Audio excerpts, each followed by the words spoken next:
Fox line ഇൻഫോയിലേക്ക് സ്വാഗതം. Google പേ, phone പേ, Paytm തുടങ്ങിയ UPI payment ആപ്പുകൾ ഉപയോഗിക്കുന്നവരാണ് നമ്മളിൽ പലരും. എന്നാൽ ഇതിലൂടെ നടത്തുന്ന പണമിടപാടുകൾക്ക് പ്രതിദിന പരിധിയുള്ളത് അറിയാമോ? നാഷണൽ പേയ്മെന്റ് കോർപ്പറേഷൻ ഓഫ് ഇന്ത്യയാണ് പ്രതിദിന പണമിടപാടുകൾക്ക് പരിധി നിശ്ചയിച്ചിട്ടുള്ളത്. NCPIയുടെ നിർദ്ദേശമനുസരിച്ച് മിക്ക UPI ഇടപാടുകളുടെയും സ്റ്റാൻഡേർഡ് പരിധി 1 ലക്ഷം രൂപ വരെയും തേർഡ് പാർട്ടി UPI ആപ്പുകളുടെ പ്രതിദിന പരിധി 10 ട്രാൻസാക്ഷൻ വരെയുമാണ്. സാധാരണ ദൈനംദിന ഇടപാടുകൾക്ക് പരിധി ബാധകമാണെങ്കിലും ആശുപത്രികൾ, സ്കൂളുകൾ തുടങ്ങിയ നിർദ്ദിഷ്ട മേഖലകൾക്ക് വ്യത്യസ്ത പരിധികളാണ്.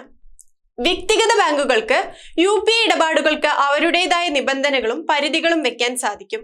ഉദാഹരണത്തിന് HDFC ബാങ്ക് ഉപഭോക്താവിന് വ്യക്തിയിൽ നിന്ന് വ്യക്തിയിലേക്കും വ്യക്തിയിൽ നിന്ന് വ്യാപാരിയിലേക്കുമുള്ള ഇടപാടുകളുടെ പരിധി 1 ലക്ഷം രൂപയോ അല്ലെങ്കിൽ 20 ഇടപാടുകളോ ആണ്.